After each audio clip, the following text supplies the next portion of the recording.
What's up, ladies and gentlemen? Thank you so much for tuning in live to the live recording, episode 104 of the Comic Bookies podcast. Mark, as everyone can see, as they're tuning in right now, we are one guy short. Sean is not down in Disneyland, dressing up as Mickey Mouse. He's not here tonight. We are one guy short, but we always resort to the best content to provide you in entertainment, comic, and sports talk. So, Nonetheless, man, I'm excited to get it going, cracking tonight. St. Patty's Day. Yeah. For all our Irishmen out there, I want you to come and celebrate with us and a bottle full of Guinness. I'm excited, guys. It's not Scotch whiskey, but it is American whiskey. So, cheers to everybody celebrating St. Patrick's Day. If you guys got green, so do I. So let's do it, man. Cheers to the comic bookie fans and the hosts, man. Oh yeah, cheers to you too, sir. So let's get this cracking. Like every other week, but like every week we go ahead and do the intro. So we're gonna go ahead and get that cracking first for everyone because that's what people like to hear, or at least I think they like to hear before every episode of the podcast. So. Yeah, I mean, we really do this for all our podcast listeners, all you live people out there. This is just a little bit of extra curricular activity that extra content provided for you guys. You know, we got to really make this real content for our podcast listeners and whatnot. But thank you guys for joining us nonetheless. How's my nose look? Doesn't look as bad as Coco's on the Mayans last night. Oh, no, I didn't see it. I didn't watch it. Oh, you didn't see it? No, I'm going to watch it this weekend. You'll know why that thing's a little torn up going forward in season 3. Okay. All right. Oh no. Like that? Oh no. All right, cool. All right, fans, let's get this intro going with. Let's go intro in 3, 2, and top of the morning to you laddies. This is the Comic Bookies podcast. Live episode 104. Nah, I'm just kidding. Hey, what's up, everybody? This is Mike and Mark of the Comic Bookies podcast here live on YouTube and Twitch, recording episode 104. Welcome in, welcome all. This week, starting in comic books, we have DC, Marvel. Actually, a short stack this week, so short comic book talk, but we are ready for it. In other news, finally, as we record right now, everyone should be watching the Snyder Cut of the Justice League Snyder Cut in a couple of hours. Disneyland announces it will open at the end of April. We have all the info for you. Kevin Feige, he puts all of the rumors on Chris Evans to rest. Toys R Us, one of our favorite stores as kids, is mounting a comeback. And Netflix, Netflix is shutting the password sharing down. And over on the sports side, it's madness, baby! March Madness is here, starting this Friday. We love it. We are here to talk about it. NFL Free Agent Frenzy. Can't get enough of it. And of course, NASCAR is down in the dirty, dirty South in Atlanta Motor Speedway. So come join us for episode 104. Thank you so much. Hey, and you know what? Come celebrate our 2-year anniversary episode. Let's go. All right, so that was the live recording. Actually, that was a nice, if I do say so myself, because sometimes I kind of mess up and I have to edit, like just... I kind of skip and, whatever, but I think that was all right. No, I liked it, brother. That was really... After 2 years, we finally got it down. That was really, really, really good, man. And, I mean, you mentioned one thing in there that caught me by surprise. I mean, did you ask me if I wanted to grow up? If I was a Toys R Us kid or not, brother? Because, man... that is music to my ears. I know. Toys R Us is making a comeback, brother. I can't wait to get into that damn talk a little bit later in the podcast. I think it's about time because Walmart and Target just isn't cutting it on the toys section for my daughter, if you will. Yeah, it's crazy. Like we'll get more into it when we actually start the episode. But yeah, I have some thoughts on that too. Because Target and Walmart, like they're killing it in the toy game, but nothing like we saw when we had Toys R Us. Nothing.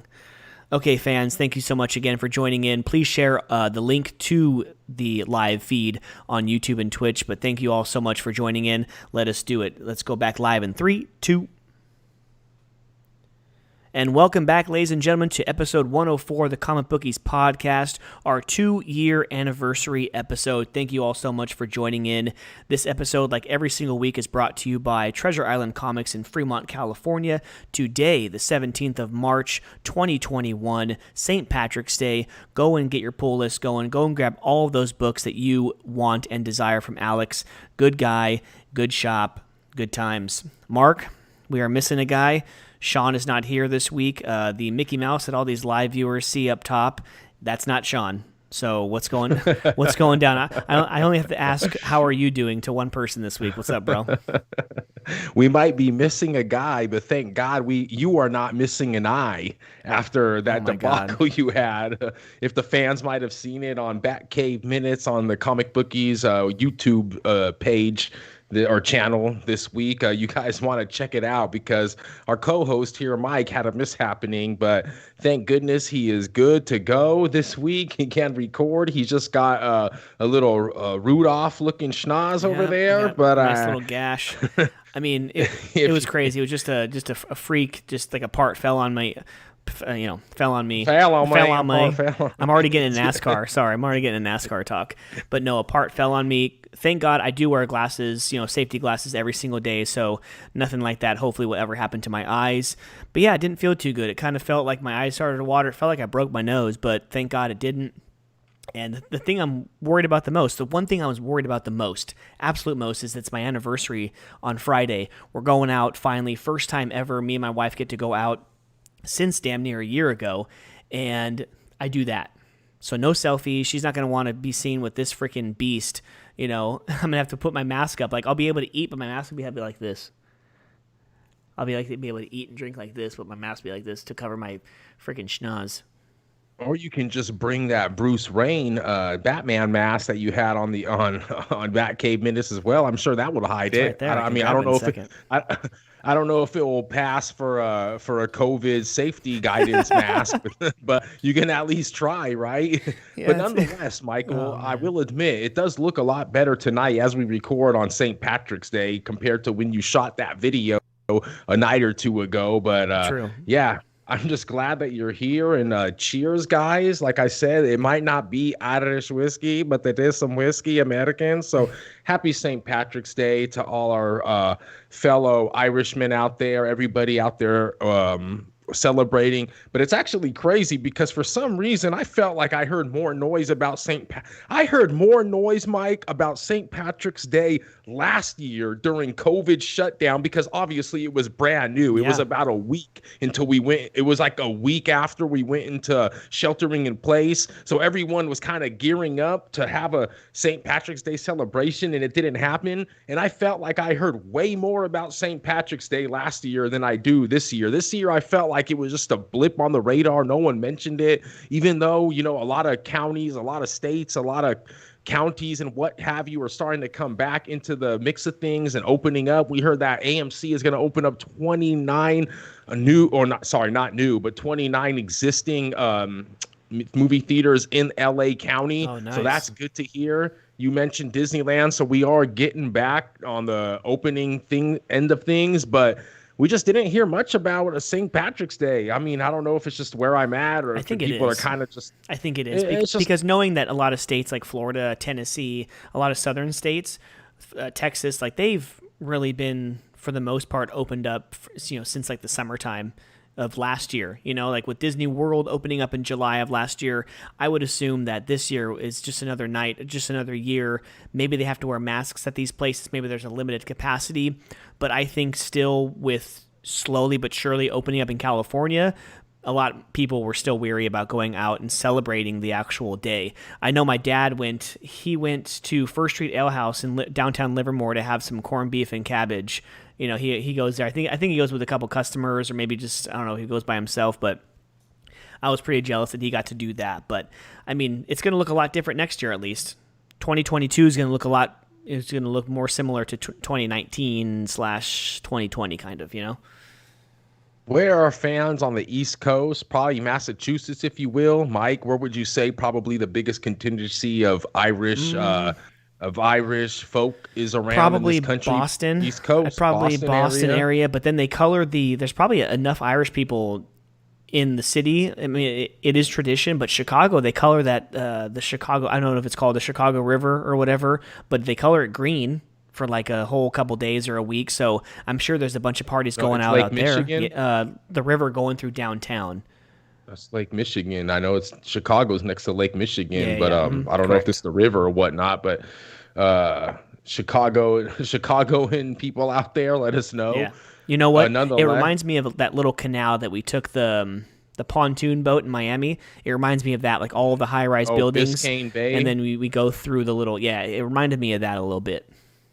So you've been to Chicago, Mike? No, actually, funny. I have the Nordic Track bike, and I recently finished a 4 or 5 workout series of, a tour through God. Chicago. So I got to ride my Nordic Track There it bike through the is. streets of Chicago for like 5 nights. It was cool. And it just had to be paid. They had the water painted green during your tour on the Nordic They track. did not, but I've known for years that's what they do for St. Patrick's Day. So happy St. Probably Patrick's the Day same. to everyone It's on. probably the same place that they do that damn polar plunge at or whatever Oh my too. God, maybe I don't know. So I would say it's probably Lake Michigan. Yeah. But anyway, man, continue on. Yeah, so let's get into the comic book. So this week, so actually 2 straight weeks we've had kind of like a low stack.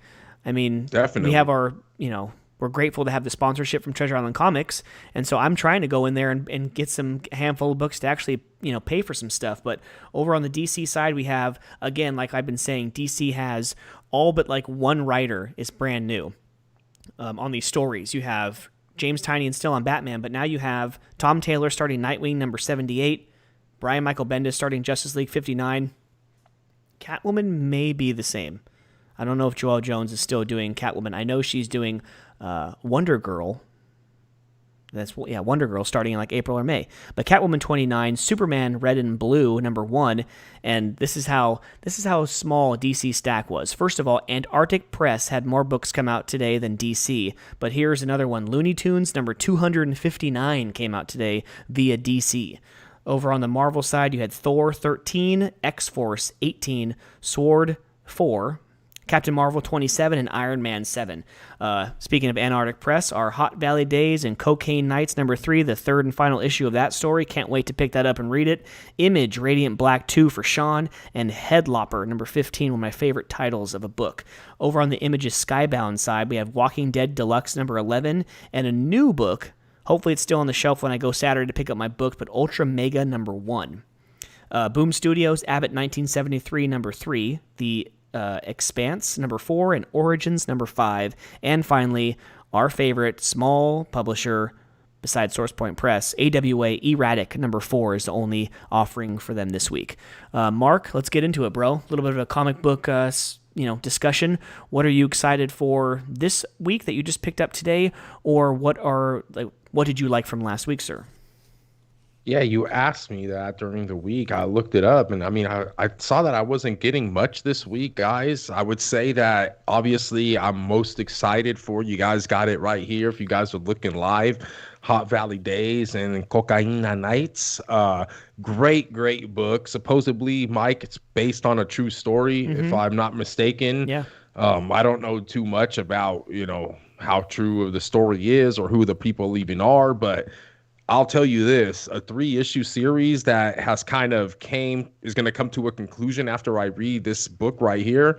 Kind of sad about it, man. I think that this book could have been one of those, 5 or 6, it could have been one of those 5 or 6 issues, right? Lost your damn book. I think, yeah, it's just folding over like the series is about to end. No. But nah, but I'm excited about this one, as I also am Resistance.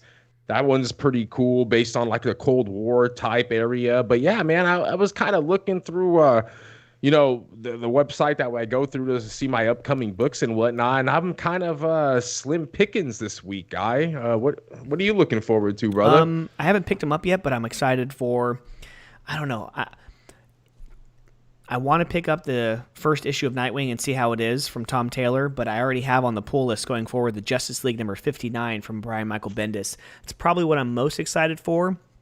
The Erratic book from AWA is pretty good. It's a 5-issue miniseries. It has like the legs to be like a longer ongoing because it's kind of like a slow burn. So hopefully these last 2 issues are good.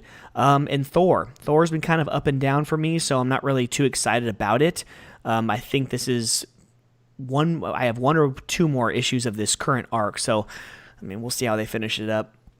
That's about it for my stack for Well, like this week. if it makes you a little bit happier about Nightwing, Michael, I will admit that I did ask our sponsor Alex about that book. I was thinking about maybe picking it up, like I mentioned, kind of low on the list this week.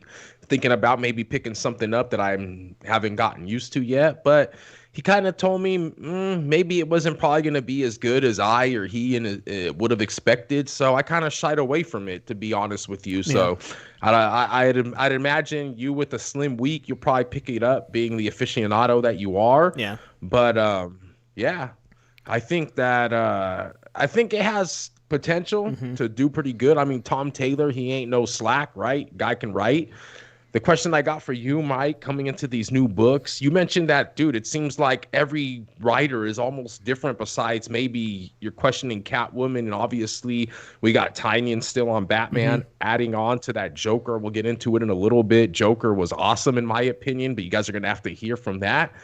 Mike, I ask you, Superman, that's being written by someone else, obviously, right? Because I think it was Bendis, if I'm not mistaken. Yeah, Bendis is off of both Action and Superman, and the same guy, I think it's 3 names as well. I can't remember the name, but he's both on Superman and Action Comics.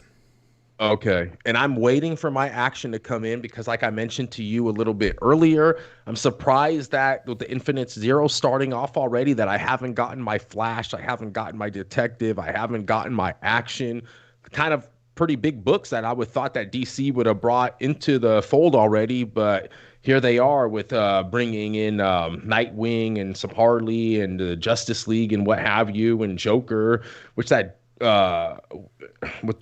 sorry, we'll get into that later. Again, I keep on, that's how much I want to talk about that damn Joker story, right? The thing about Nightwing is, and Tom Taylor, I read Injustice, I've read Deceased, I read a lot of his stuff that's like off continuity, that's not really, it's like a side story that he doesn't, you don't have to like, it's just a side story, like it's like zombies in the DC universe, or Injustice starts off with the Joker killing Lois Lane and then Superman killing the Joker, and then for the whole series, for like 3 or 4 years worth of books, it's like Batman and Superman fighting against each other. So it's like something you would never see out of a normal Nightwing, Action, Batman, Harley Quinn comic book. So I'm interested to see what he does with the Nightwing. Not getting a good vibe so far, as as Alex. Did Alex say that he actually read it? He did. I can't quote him on that. He did not mention it. I mean, to me. If there's still copies on the shelf, I'm going to grab it on Saturday. I'm going to see for myself. But yeah, we'll see. I'm always interested in Tom Taylor. We'll see what he has to give and offer me as far as on continuity. But before I get to Joker, not much. The thing that I do want to say, Mike, is that I was thinking of picking it up also just because of the way that DC has kind of transformed their books. We mentioned it a couple episodes back, maybe on 101 or 102, but I mentioned how they are going to come out with these books. They're going to be like 10 pages longer. They're going to cost like, I think, $1 more, if I'm not mistaken. Yeah. They are $4.99, but yet you are getting an extra story at the end. The one thing that I'm not too high on is the fact that if I read the punchline in the Joker book, how come I got to get the next punchline story in, like, say, the Nightwing book or something, or a Catwoman book, a book that I'm not already subscribed to, but say I do like the punchline story. So I can kind of see how DC is kind of fixing it in for you to like kind of get hooked on the story. But then in order to get the end of that story or the middle of that story, you're going to have to maybe get another book that you would have never gotten before, a la like Nightwing or Justice League for me, right? But then that might make me want to get one. So are they doing that though? Is Punchline? They are doing that. So Punchline's not good. Not just going to be in the Joker stories. It's going to go off into other ones. So if you go and you look and you go back and you see where the Punchline story, it's going to say at the very end, it says continued. What is it? Sorry, I can't find it right now. But yeah, they're not going to be completely on the same story, Mike. That's one thing that I noticed. I don't know where I noticed it at this point, but I mentioned it to Alex today, and he said, yes, it is going to be like that. And I mean, I don't see it as a horrible thing. Like I said, they're saving us money on one end, but at the end of the day, Mike, they're going to get it on the other end. Because if you like these stories, they're going to make you probably, I'm not going to say they're going to make you, I'm not going but to it's fall kind for it. of, but if there, say there's a story, right? Let's put it into my We'll talk. perspective. We'll talk I'm about the not. punchline. Let's just say punchline. Was it good enough for you to go pick up Catwoman number X in next month because issue 2 of that Pun- side story is in that one? Punchline was not. I don't believe that the punchline story was good enough. Do I think that the Robin story that came out prior with the Batman, with the 106 Batman at the end of that, do I think that was a little bit better than the punchline that came out, Mike? Yes, I do. Now, would I be more enticed to go see, say that, okay, let's just say that the Robin Hood story came out next on a Justice League. I haven't gotten no Justice League. I'm not too familiar with it. I know that Bendis is going to be writing it now. So now knowing all that and knowing that, okay, I like that Robin story. Maybe I'm going to pick up the Justice League just to follow along with it. I know that my co-host is going to be reading it, and maybe I'll just get into it and I can get that Robin Hood story at the end of it. Now, with the punchline story, if I know that it's going to come out on the Catwoman story and I'm not that too, trying to get much into Catwoman and whatnot, and the punchline story was just okay, I'd probably shy away from that more. So I think there's going to be a little mixing and matching here that DC is going to have to do within their stories to try to link up the ones that they want to with the ones that they think can sell, with the ones that actually make sense in the storylines going forward. Mm-hmm. But I mean, I'm excited. I think that Alex said that they cut like 30 something stories down to the teens, like 17 or something like that. So, I mean, I think you are going to be saving money, whether or not you want to think about it or not, but you are, because you obviously have less books. You're just, some of these stories just aren't going to be as big. You're going to be bigger stories with just a smaller story at the end of maybe like a side character. But I mean, I'm excited, man. I'm not saying that I'm going to run out and go get all these books because of what's happening at the end of them or what the little story on the 5-7 page at the end is telling me to do. But we'll see, man. I'm definitely I'm definitely keeping my options open. Well, though. hopefully they have something to where it's only a few issues of that side story, and then they go ahead and open it up to a full story that stars them. Because I know specifically Robin, he's getting his own story like next month or in May or something. So maybe that will lead into, we did read at the end of Batman, and then we saw that, it's going to be in Detective. I think that's where you saw it. The next Robin story was going to be continued into Detective. So, but the punchline specifically, it just says coming up next, then the title of the story. So hopefully it's in the Joker, because I'm not going to fall for that. I don't think any story that's going to be like 10 pages is going to be good enough for me to like go and get something else that I don't have. But and you're right. I mean, don't quote me exactly on my thoughts on that, because you're right. I did not see something with punchline with Robin. You are definitely correct that it is going to be continued in Detective, and that might just be something that DC might be kind of doing. Oh, we know if you're getting Batman, we'd probably say that 80-90% of the people that are getting Batman are getting Detective, right? Mm-hmm. So it's kind of easy to kind of work those two in together, as if you're trying to work a Joker, a brand new book that just came out with one issue, and you're trying to work it into like a Nightwing that's not too popular, in the DC realm. But yeah. I see where you're going with that, brother. Yeah, just to run it down before we get to Joker, Superman was pretty good. Rorschach, the Black Label, it was okay. It's kind of like an in-between. Not really an in-between. It was actually pretty cool. It was a couple of letters, people writing letters back and forth to each other. It was kind of cool. Strange Academy was like an in-between one, kind of putting an end to one kind of arc, and then issue number, I think that was 9. Yes, so number 10's not coming out until Cinco de Mayo. So I like how some of these books are taking breaks, kind of giving me a break from my 10 book weeks or 9 book weeks or whatever. But one thing before I get to Joker, I was kind of concerned about. I don't know if you look at DC Connect, like the previews for DC specifically. I did notice that at least the last 3 did not have an upcoming Black Label series. So hopefully those cuts that you said, like from all the way down to like 17 stories, hopefully they still continue to give me, Black Label books, because I hope that they, because if it's just going to be the ones that I'm getting now where it's like a PG-13 book, not going to be too happy about that, because I'm thoroughly enjoying most of these Black Label books. Yeah, I think that Black Label might be not obviously put on a hiatus, but I think that they're kind of so focused on that Infinite Frontier saga that they got going on now that you might be right, Mike. I don't know how much of the Black Label we're going to be receiving coming forward. We know that we got obviously Catwoman. That's been pretty decent, I would say, in my opinion, from Tom King, and also from Tom King and Mr. Gerards, that we hope to have on the podcast. Mr. Gerards, if you can hear us out there. If he's our one viewer right now, jump on. Yeah. But no, Tom King is bringing it so far with the Black Label. Is the Sean Murphy Black Label? The Harley Quinn? Mm-hmm. Yeah. That's Black Label, right? Yeah. Okay. So, yeah, I mean, we're still getting some Black current labels. ones. I mean, we still have Rorschach, and we still have the other History of the DC Universe, the Harley Quinn one, Strange Adventures. I'm sorry, I think I said Strange Adventures, or did I say Strange Academy for the Marvel one? I think you said Strange Academy. Okay, good. Sometimes I get them mixed up, but yeah, Strange Adventures is Black Label, so that's at least 4 books right now. It's currently Black Label. I'm just concerned that in April, May, June, or whatever, we're not getting any new ones starting. So I hope that they just didn't completely, put the kibosh on that. I have to look that up, but. Well, yeah, and it's 2021, brother. So don't you forget. I mean, we're living in an impatient world. We're not even done with the 7th or 8th book of Strange Adventures, but we're still looking forward to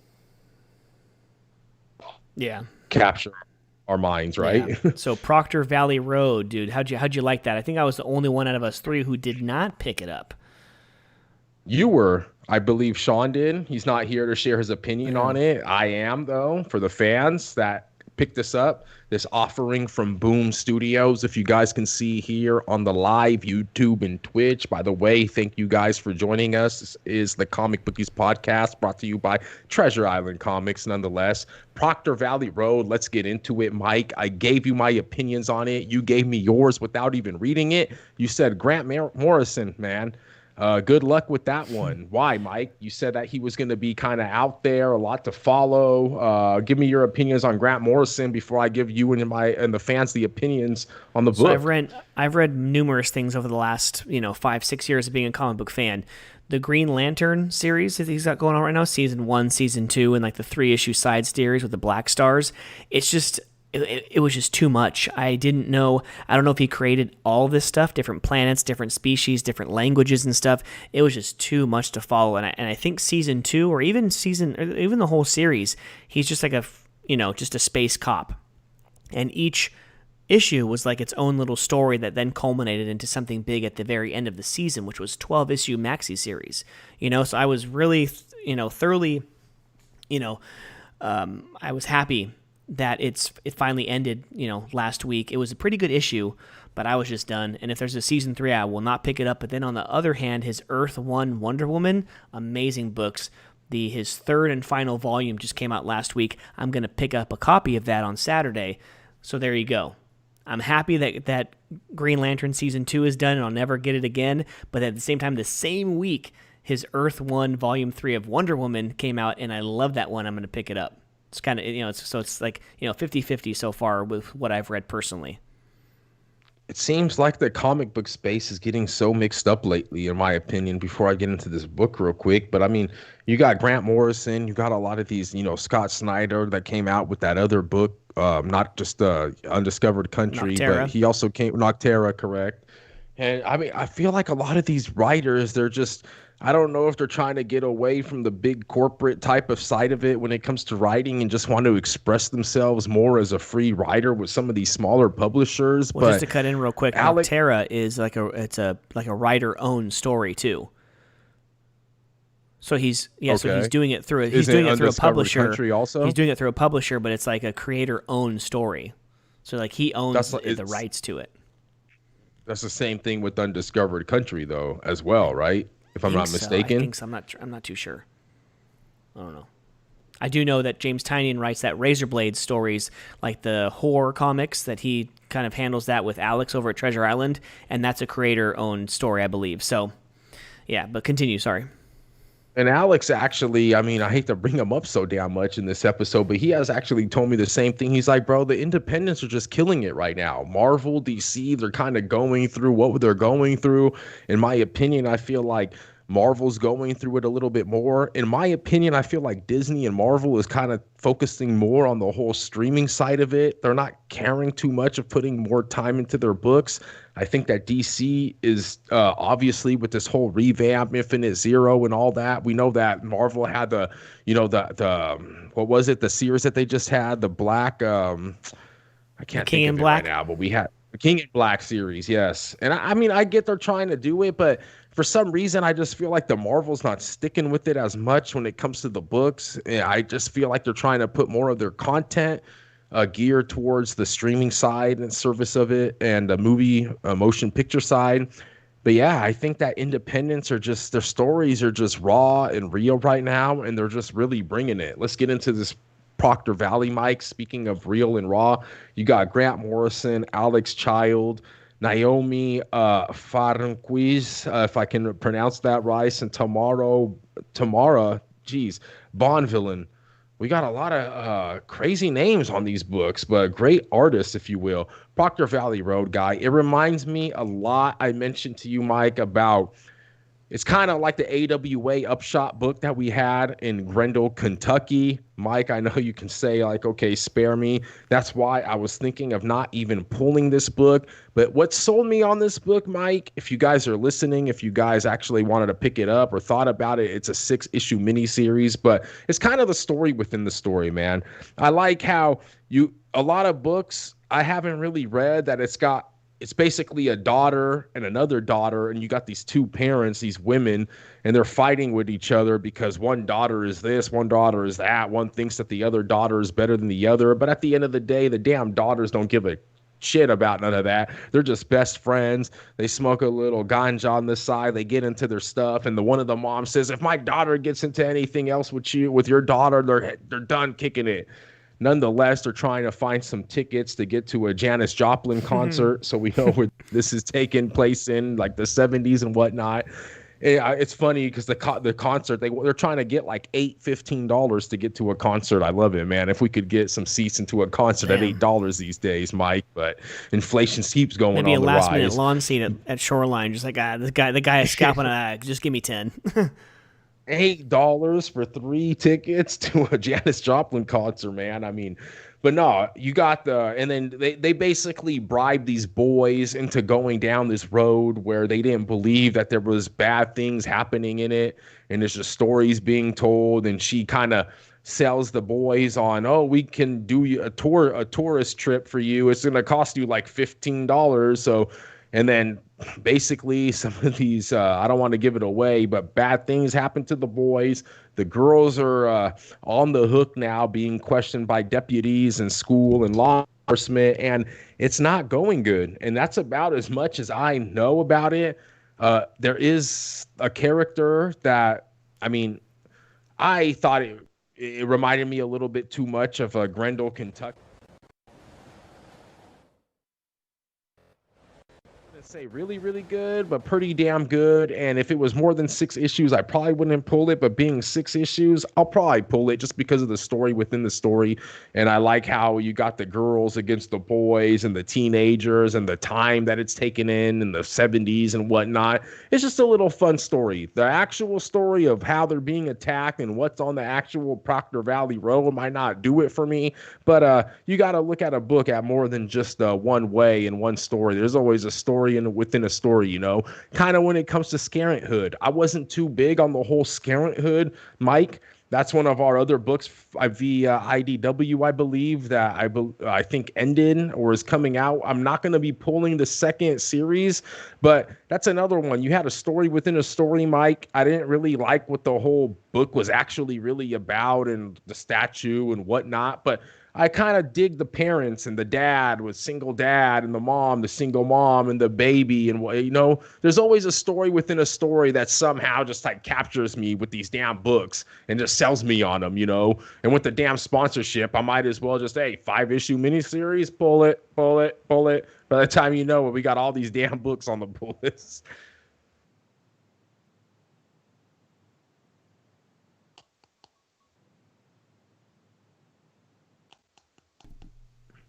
My bad. Technical difficulties there. But yeah, no, go get Proctor Valley Road. It seemed like a pretty good story, but another good story, our last book of the comic book talk, James Tynion does it again. The Joker, #1. Pick this one up. Mark? Especially if you like Well, yeah, Gordon. The one that threw me for a loop was a a backstory on James Gordon. You saw Joker, the last friggin' page of the story. Why did they do that, Mike? You know what?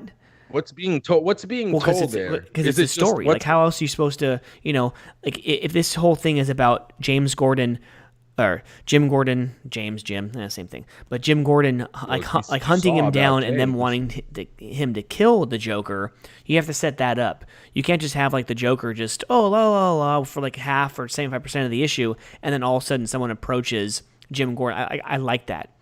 Some issue ones you'll have, here's the Joker. He does what he does at Arkham with the whole toxin bomb. And then the very last 2 or 3 pages is that chick, the blonde chick, approaching Jim Gordon saying, hey, I have a proposition for you. We want you to kill the Joker. And then, boom, here's issue 2. No, they got right out of the gate. The flashback with the whole evil thing. How crazy was that? They actually had that, this is not a Black Label book, but they showed like the guy cutting the 17-year-old girl's face off in the flashback to the, have you ever seen Evil or whatever? Like what's your, I forgot what he said. Like, what's your boogeyman, What's your boogeyman? So get your boogie on. But yeah, the Joker. And Gordon's like, and then the guy said, the ex-cop is like, every time I close my eyes, I just see him there, like asking me if I wanted a piece of the flesh. God, it was so gross. But no, so Jim Gordon's offered, a bunch of money to hunt down and kill Joker. And he's in, South America right now? Or in Central America? Brazil, I believe. Was it Brazil? It was Belize, I think. Belize. It was Belize. I think you're right. It was Belize. But so Joker's holed up in some kind of it looked like a nice villa with everyone that was living in there or actually staying in there all dead. So yeah, it's an amazing story so far. James Tynion, he amazing. He kind of continues what he did after the Joker wore in his Batman story into this side story. I was confused about Bane in the background, because supposedly Bane's dead and the Scarecrow, Jonathan Crane, is dead in this story as well. So I was kind of confused on why they had Bane in the background of the actual cover. I don't know. Maybe I don't know. Not really sure. But what did you enjoy about it? I see your variant cover right there. It looks badass. Do you think that I think that right now these stories are kind of coinciding with each other, both of them that Tynion is writing with the Joker and with Batman. Do you see that prolonging into the future, Mike? Do you think that they're going to coincide, or do you think that with obviously with Jim Gordon being kind of the main focal point of this one offering, do you think that they're that Tynion is kind of go separate ways, or he's going to kind of keep them kind of converging with each other or diverging? What do you think? Batman and Joker are like peanut butter and jelly. I don't think he's going to, divert too far away from each other. You have, and like Joker still has just one eye. So he's taking the storyline from Joker War from Batman into this. It's not like he's writing a brand new Joker story and he's got both eyes and stuff. He's taking who he created in Batman into this story. And especially the top left corner, it says DC Frontier. If you're strictly reading DC Frontier books, this is one of the books you had to get. So it has to be, this Joker is here to stay for a while in at least Tynion's run. If not until they do another Crisis and kind of redo the DC universe in 5 years. Do you think that Tynion is going to keep running with this Gordon story for more than an arc, or do you think it's only going to last about an arc and then this Gordon thing is going to end and then it's going to I think that for me personally, I can see that the whole Gordon story, trying to track down, I think it can be going a little bit farther than an arc, but I'm not sure. What are your Who thoughts? knows? I mean, maybe a year, maybe 12 issues, but who knows how long the story is even set for? It didn't have a set. It had like an ongoing story, but hey, maybe it's only a 12 issue maxi series for 1 year, and then it comes into something else at the beginning of 2022. But who knows? But all in all, it's a great story for me. Yeah, definitely. Guys, check it out. Yeah. Tynion came out last week. Obviously, we're mentioning it today because we review these books a week after they come out. Let us know in the comments. Let us know in Comic Bookies on Twitter, Comic Bookies on Instagram, how you like it and what you're excited for this week, man. Yeah, so let's get into a little bit of news for the fans. So everyone joining in on YouTube and Twitter, go ahead and comment on anything. Tell us a piece of news that you found in the last week in the comic book and entertainment kind of side. So a couple quick hitters before we get into the two biggest news stories of the week that I found. One is Netflix is testing new software right now to crack down on your password sharing.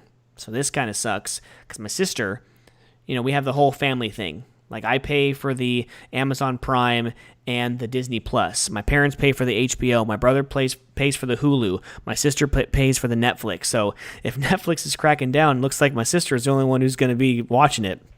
Or at least if they do something to where you have to be on like the same IP address, then my parents and her are the only three that get to watch it. But I don't know. Netflix personally is not really doing it for me. I know there's plenty of things on there, like me and my wife are in the middle of watching Ozark, kind of take huge breaks and stuff, but I have little to no time to watch my regular shows on the CW and FX and stuff, let alone trying to watch something on Netflix as well. So what are your thoughts? I mean, I know it, it doesn't mean crap to you. I mean, it actually, in a way, does because actually Netflix is probably the main streaming service that we at the household actually subscribe to. Oh, yeah? And we were password sharing up until a couple months ago.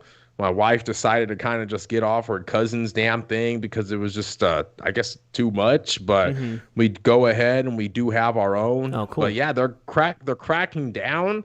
I don't know exactly. I'm trying to pull up a couple of information here, Mike. I don't know if you have any more info on exactly how their plan is to do that. I think they're just testing software.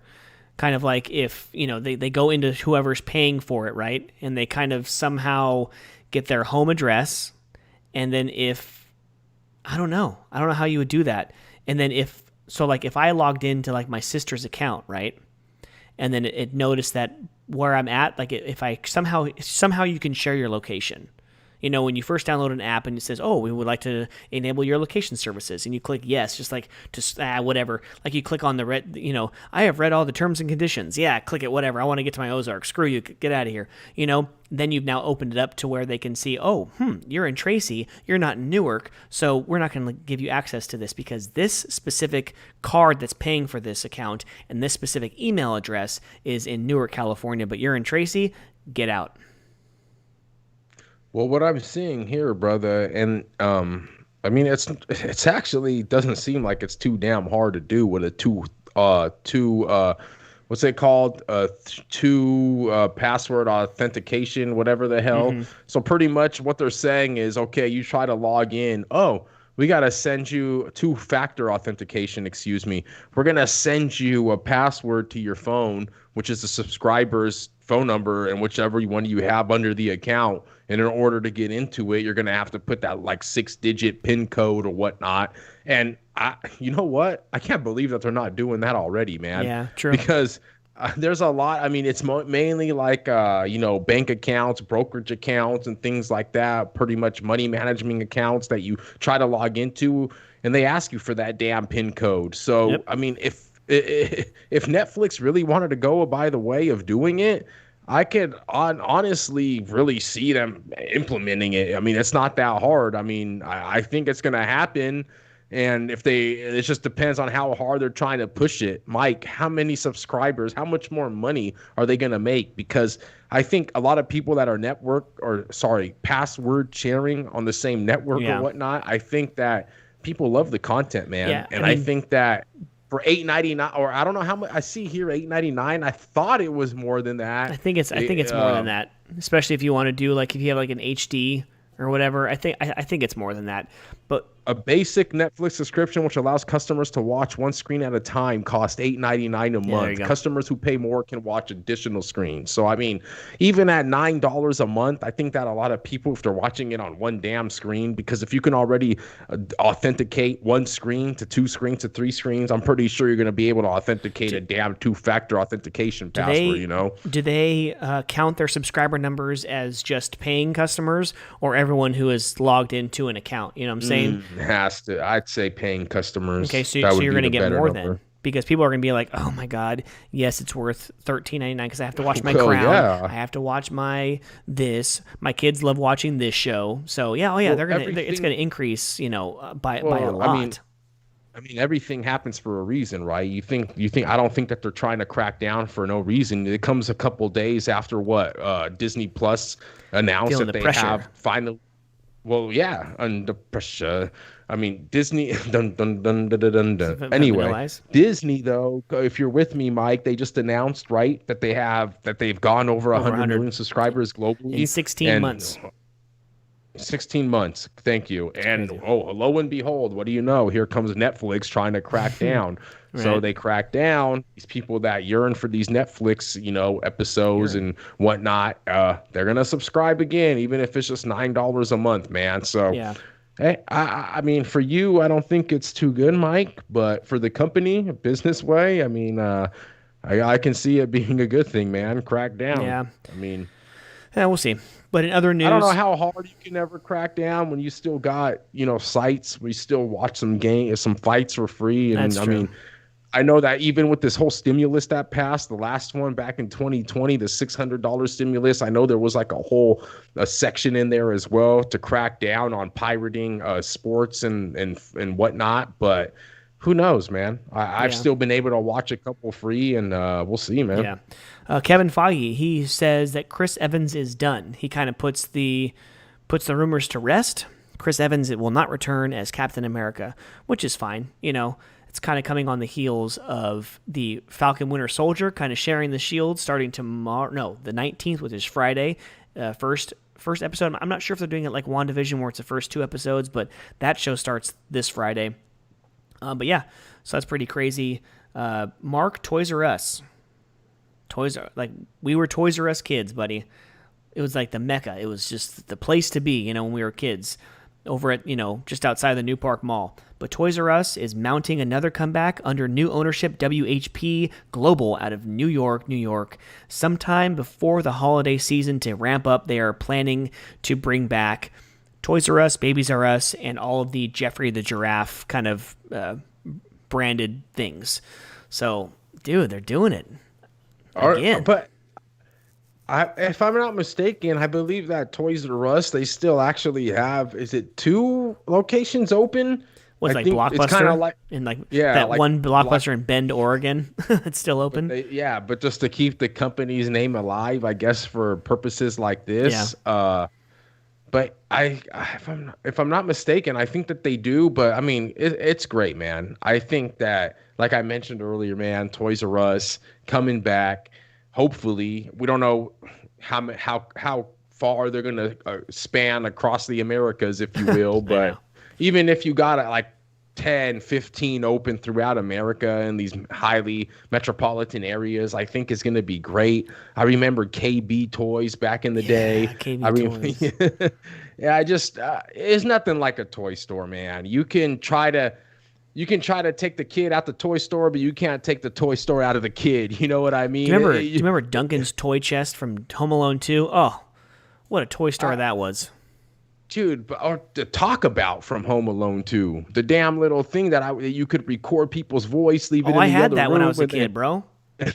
I got in trouble from my parents for saying a few, choice words. I think I cussed a few times, and my parents they, rewound it and played it. And they're like, "What the hell are you doing?" I was like, "Oh, shit." I mean, don't get me wrong. It's fun as hell to wake up on Christmas morning or your birthday morning, not have you go to your birthday party and be able to unwrap a bunch of presents, or even being able to open your front door and having a couple boxes from Amazon to unwrap. You know what I mean? But ain't nothing ever gonna beat to the glow in your kid's eyes, in my eyes when I was a kid, to my parents, even though I cried as hell in that damn store. I'm pretty sure I walked out of that store more times crying than I was with a smile on my face, because my parents wouldn't get me all the damn toys I wanted. Yeah, true. But there wasn't anything funner than walking down them damn aisles, right, playing with every single toy, just to end up at the end of the store where you got to play with the PlayStations and the damn Nintendos that had just came out, looking up at the screen like this, like, and you didn't want to leave. Your neck all broke. Yeah, you could never leave because just wanting that damn console, man. I mean, that's true. That's true. That was pretty fun. Bring them back, man. The more Jeffries, the merrier, man. So I'll take my daughter to Toys R Us, and then we'll hit up my Toys R Us, which is Home Depot right now. Home Depot is my Toys R Us, and Ace Hardware sometimes. So last two pieces of news. Mark, which one's more important? Let's go with the guy who's joining us tonight. Let's go Mickey Mouse. Disneyland in Anaheim, California is finally opening back up. They have a date, April 30th, 15% capacity. They have no parades, no shows. I believe Sean told us this morning, no indoor dining, and then it's yet to be determined on the indoor rides. But it's all reservation, just like how Disney World is. You can't park hop. I think they're starting out California residents only as well. So, hey, with all those stipulations, I'm not going yet.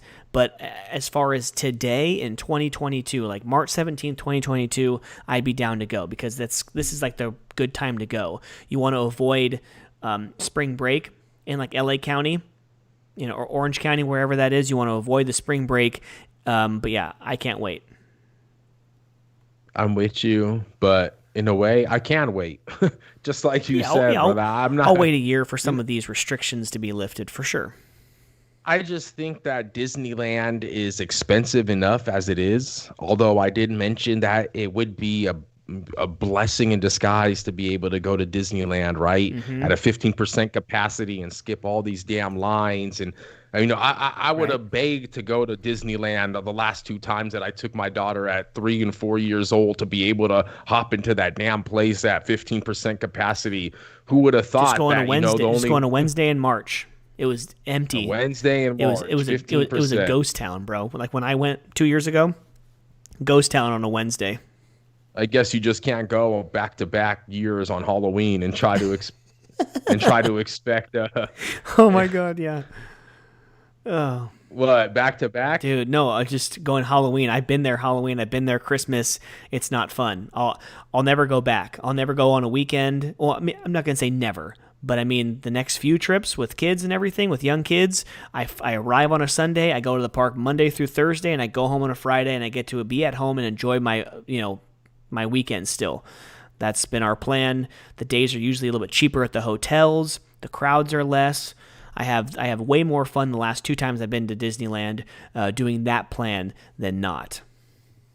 But the only problem I see here now is, it's 15% capacity. You're going to be able to get on all the stuff you want quicker than usual. But man, no inside rides. I mean, those are some of the funnest ones that we got there. I mean, we all love Space Mountain, Pirates of the Caribbean, Indiana Jones. I mean, what are we going to be doing there, really? I mean, it's going to be strictly for the kids. They're really opening it up strictly for the kids, because you're gonna go on those damn teacups that get you spun. Never. My damn kid, bro. I swear, I gotta go spin those damn teacups like 4 times in a row, bro.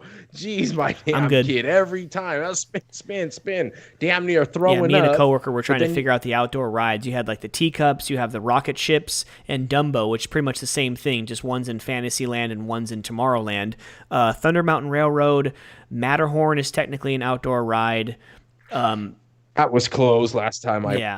Parts of Splash Mountain are outside, but they'd probably not. And come to think of it, they wouldn't reopen Splash Mountain until they revamped it to look like Princess and the Frog anyways, which me and my coworker were like, you've had a full year of nobody in the park, 0-hour restrictions. How the hell have you not, redone that to make it look like Princess and the Frog? But I don't know. I'm excited for the company. I'm excited for thousands of people to get back to work as well. It kind of was weird timing because they shut down right around now, because I was supposed to go like April 20th. I was supposed to go 4/20, and they closed down like a month before. And what runs out at the end of a full year is everyone's unemployment. So it kind of made like, okay, their unemployment's running out, so let's get them back to work finally. Let's go ahead and see if Governor Gavin is going to let us open these parks up. And finally, he did. So, have you heard? I know Disney got a lot of money to make up after losing like 30 million a day or whatever. whatnot. Their stock price is still numbers higher than it has been. All-time highs, losing money every damn day from these damn Disneyland. But did you hear anything about ticket prices having to go up caused due to being closed for so long? Are they going to be charging? I could see them probably charging outsiders and tourists a little bit more compared to maybe giving their Southern California residents a little bit of a break. I don't know if you've heard anything on that. I have not, but it's kind of interesting to know if they are going to be, because I heard that they are going to be doing away with, I forgot if it was, actually, now that I think about it, it might have been that they're doing away with the season They've already ticket. done. Is That's been news since I think January. Oh, so that's old news. Oh, okay, my fault. I think that's what I was trying to think of. So they did do away with the season ticket. There you go. So if you want, I think the most recent price before they shut down of a 1-day park hopper pass was $200. Yeah. 200. I paid what you just said. I think I paid like 70. I think I paid what you said. I think I paid like 150, 165 for each day for myself, and I booked it. Yeah. And now with park hoppers obviously out of the question, like you mentioned, you got to make up your damn mind, because if they're going to be charging 130-ish to get into Disneyland, another 90-ish to get into a California Adventure, you're going to be thinking about if you're going to spend about $240 or not per person to try to get into both these parks, right? So I think they're going to have to kind of... You'll probably have to break it up. I mean, you got to figure, if you're going 4 days, do you go 2 full days in California Adventure? You know what I'm saying? Because I mean, no. But then again, I don't know when the hell is the Avengers campus opening up. If that's opening up, but I was a month away from going to the Star Wars land for the first time. I didn't even get to see that. So yeah, if I had to choose, I'd probably go 3 days in Disneyland and then just try to hit everything in California Adventure in 1 day. So. And I see here that Buena Vista Street at Disney California Adventure has been open thus far. I think you mentioned that. I thought that I was seeing people at Disneyland, you're like, oh, sorry, bro. I mean, I hate to break it to you, but that's not Disneyland. World. I'm like, really? I knew the damn castle looked a little bit more like it was on steroids or whatnot. But yeah, I mean, I don't know, man. I think that there's still a long time to go Disneyland wise, but hey, a start is a start, especially in this damn state where it's been so tough, and the damn governor hasn't really allowed anything. But to see most of these damn counties over here in the Bay Area in the red tier, I think that in LA we're kind of probably close to the damn same thing as well. Everyone's inching closer to the orange, if not already to the orange. So we're getting there, bro. We're getting there.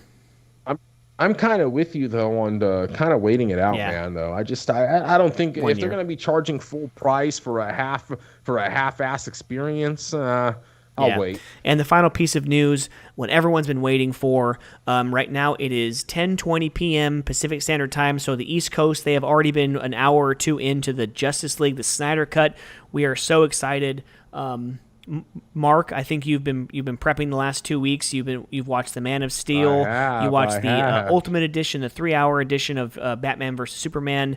So, dude, like I don't want to assume, but I know you're not as excited as I am. But how excited are you to watch this weekend? I mean, I'm excited. Probably just, I think I'm excited because you guys are Yeah. excited, man.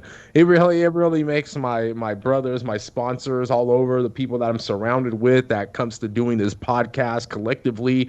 You, Sean, Alex, everybody else. I mentioned to you, Joe, if you're out there listening, he texted me, my buddy as well. What's up with the damn Snyder Cut? What that's thing about? Hey, tune into the Comics Bookie podcast live Wednesday nights, 8:30 on Twitch and YouTube, and we will talk about it. But man, I'm excited. 4 hours. I mentioned it to you. You told me to just sit back and enjoy it, but I just hope that it's not going to be like 4 hours of just ongoing battle scenes with CGI. There will be. I don't know. I be. think that there will be. Obviously, it's 4 hours for a reason, but I think that's why I really actually enjoyed Man of Steel.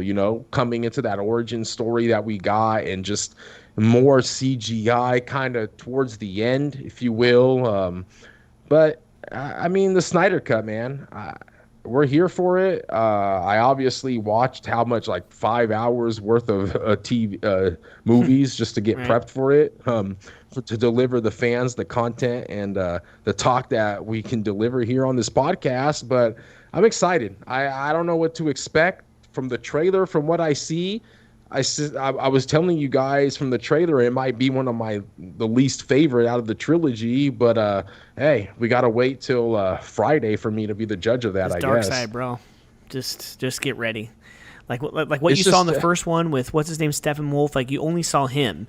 You didn't see Apocalypse. You didn't see Darkseid. You didn't see Granny Goodness. You hardly saw the parademons. Like, this is going to be an epic battle. You have Martian Manhunter to add. You have some Green Lantern stuff. You have more fight scenes with the Themyscirans and the gods. I just can't wait. You have more. And there's an article that says you have more like character development. Like they spend more time on actually getting to know, especially the characters who at that point are new characters. They're fairly new. Wonder Woman, Aquaman, which maybe Wonder Woman, did it come out before Justice League? I forget. Flash and Cyborg, but at least Aquaman, Flash, and Cyborg, you concentrate on them. This was only the second movie with Ben Affleck as Batman as well, so I can't wait. It's gonna be epic. It's gonna be awesome. So the Joker, Jared Leto Joker.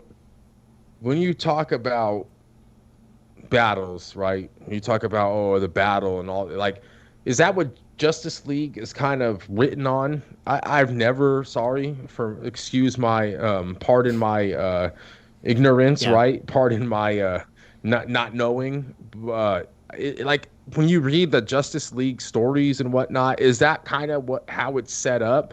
Because I'm not used to seeing DC stories, DC characters kind of just all team up Avenger style and kind of just take on like whatever, So is that something that I'm just being novice to and not understanding? Is that how Justice League books have been written in the past and are going to probably be continued to be written going on forward with Bendis, with these battles where it's just the League obviously teams up? And I actually thought it was a little bit different. It's just something that I'm not used to. I'm not saying I don't like it. I'm not saying I'm opposed to it. It's just something I never knew. Yeah. And I'm excited to kind of get into the whole Justice League realm of it. Like I said, I've never read Aquaman. I haven't really read Wonder Woman. I haven't really read these individual characters' books, so I'm not too familiar on it, and I sure as hell ain't familiar when they come all together in the Justice League. So I think I'm kind of judging it on what I think, the opinion on what I thought it would be, but obviously I'm wrong about it. Yeah, so since I'm wrong and my opinion isn't right about what the actual league provides, I'm excited to get into it and actually take in the 4 hours and then really give my judgment of thought, or my opinion, if you will. The Justice League is the Marvel version of the Avengers, which actually predates the Avengers, by the way. So that came first. Thank you very much. But yeah, I mean, I'm excited. I kind of wish that Martian Manhunter was in the original one. I'm excited that he's going to be in this movie, because I thought that Martian Manhunter, being an original member of the Justice League, should have been in the movie and not Cyborg. But Cyborg is like a cool, like he's CGI'd. His story is really cool, but to me, he's a Titan. He came from the Teen Titans in the mid '80s, but I'm excited nonetheless. And once again, like, pardon my ignorance, but I thought like maybe the Justice League was more based on, yeah, you get all these characters converging together, but at the same time, it was kind of like the Justice League, but then they have like their own like little stories on the sides and what. I didn't know that they kind of like amped up to like these huge Oh battles yeah. against whatever darks. I wasn't aware of that. It's a huge So thing. There's like like Crisis on Infinite Earths and the Dark Side War from the New 52. You have all these huge battles, just like Marvel does. Thor has his see, own but movies. knowing Hulk has his own movies. Iron Man has his own movies. Ant Man has his own movies, and they come together and they have the Avengers and they fight Ultron and they fight Thanos. but But like Sean mentioned in our text earlier this week, it would have been nice to see some of these characters before the Justice League the first Yeah, time, right? it's not how they did it. I'm with him on that. But like I said, I can't sit here and judge and try to think that the Snyder Cut is going to be something that I was expecting when it's obviously not,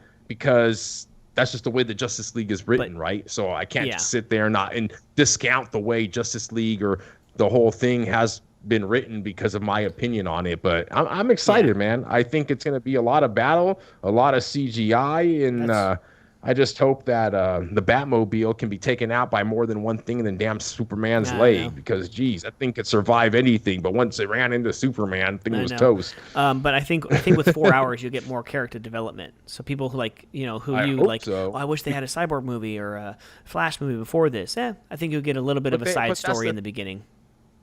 But I wish that they would throw that in the preview, in the trailer, because in Hmm. the trailer, obviously, it looks like there's going to be no damn character development, So man. If you watch the trailer, you would think like, oh, damn, I got to know all these characters yeah. already, So but the right? Flash is getting his own movie. You know, Brian Hmm. Muschietti's directing that. They just cast Supergirl.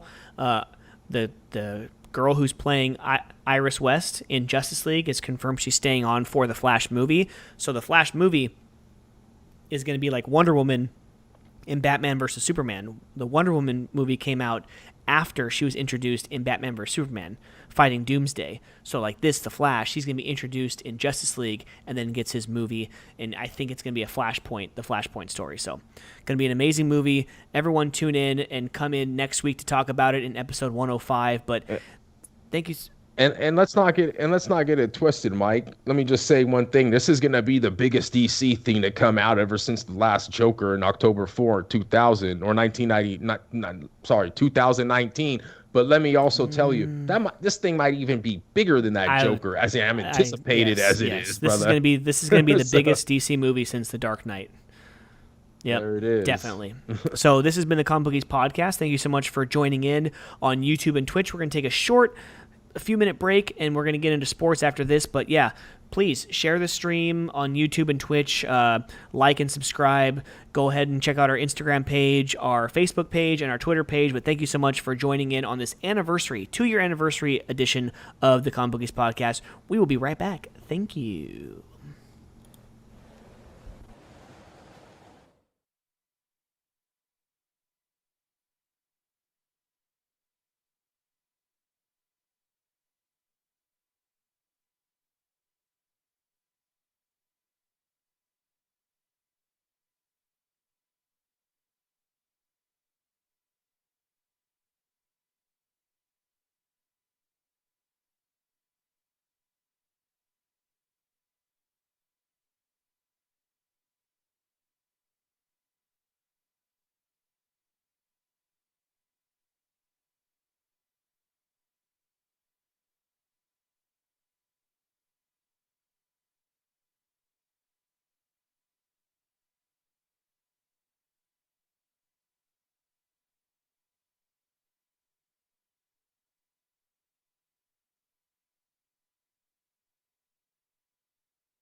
And thank you so much for joining in back. We are back with Comic Bookies Podcast, episode 104, coming at you live on YouTube and Twitch.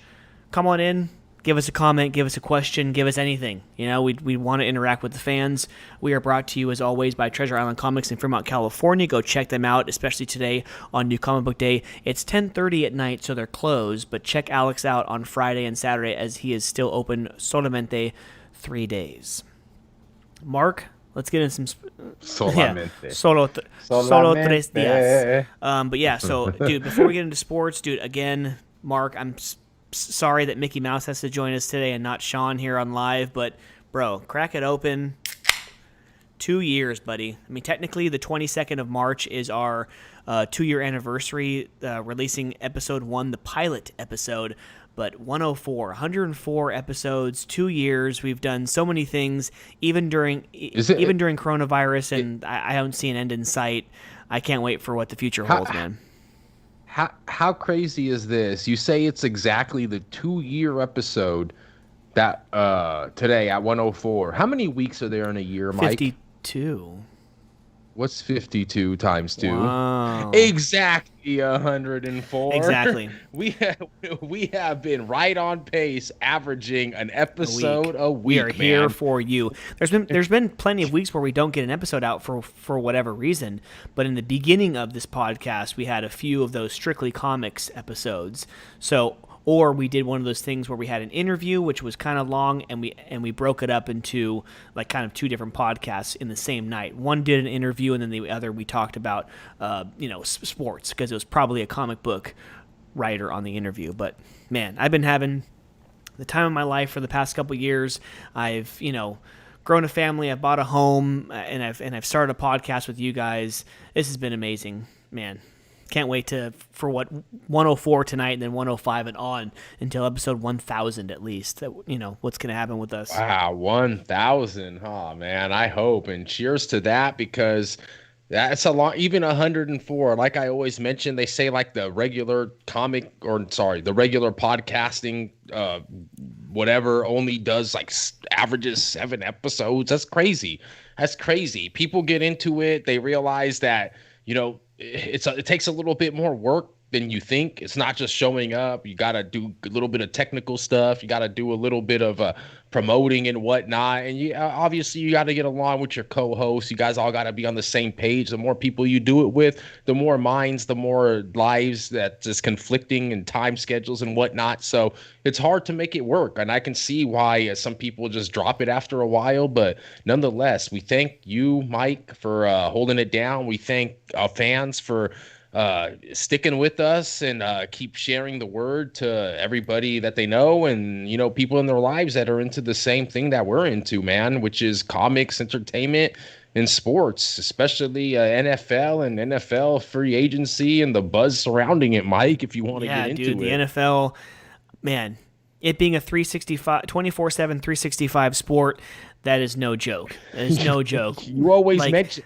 Every week. We got to mention NFL. How long ago does it seem like the Super Bowl was, and we've already forgotten about it. We're already on to free agent frenzy, and then the mini camps and pro days, and then the draft is in late April. Mini camps during the summertime, and then training camp in the late summer, early fall, and then sure enough, here comes preseason, and the NFL season starts in September. Crazy, man. Sometimes I feel the way the free agency is set up these days in the NFL, it almost seems like it's set up for it to be kind of dramatic and spectacular year in, year out, right? Mm-hmm. I don't know if that just has to do with the money that's being thrown around in sports leagues these days, and a lot of these athletes knowing that they can just kind of go for a little bit more than they're probably worth. Sorry to say. I think a lot of these athletes are overpaid in a lot of these positions these days. I'm pretty sure I'm not the only one that thinks that, but I just think that that's the type of market that we're in right now. These TV deals are at all-time highs. You got the streaming wars at the same time going on, and then again you got like newer competitive adventures like it's Fubo TV and Tubi, and you see that on a NASCAR coming And there's all types of, streaming platforms, everybody trying to get into the mix. Everybody's trying to get their name heard, just as we are here at the Comic Bookies podcast. So if you haven't, please subscribe and share it if you can. But nonetheless, I just think that the world that we're living in right now, that I think that maybe a lot of these players, I think that a lot of these free agents, I don't even think if you're not a quarterback, if you're not maybe a running back, like Sean always says, I can always find a brother that runs, right? If you're not maybe one of these positions that you're kind of know that you probably, I think that offensive tackles, I think that if you're a really good safety or a defensive back, if you're a really good, we see the Patriots picking up tight ends this week. I think that if you're kind of in a position that you can kind of play the market with, and obviously if your talents kind of exceed whatever else you got bringing to the team, I think that I think there's a market there right now for these players to want to be switching teams. They see what Tom Brady does. Oh, well, if I can just take a 1-year deal with this quarterback, whatever, I could probably make it to the promised land or whatnot. I just think that those days of, unless you're like a quarterback, I don't see players wanting to go like with baseball contracts of 10, 14-year deals, man.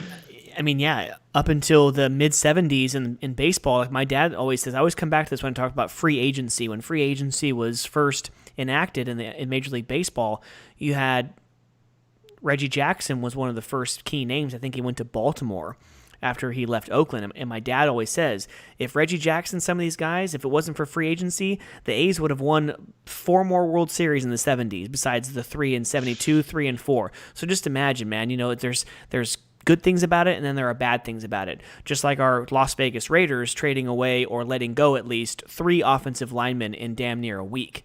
They let go, Trent Brown to the Patriots. They traded Gabe Jackson, their guard, who's been with them for years now, to the Seattle Seahawks, and then they trade Rodney Hudson to the Cardinals, their center. So I have no idea. Jesus. As far as that talk about Russell Wilson wanting to come to the Las Vegas Raiders because they had a good offensive line, well, now I know where the Raiders are going to have to go in the draft.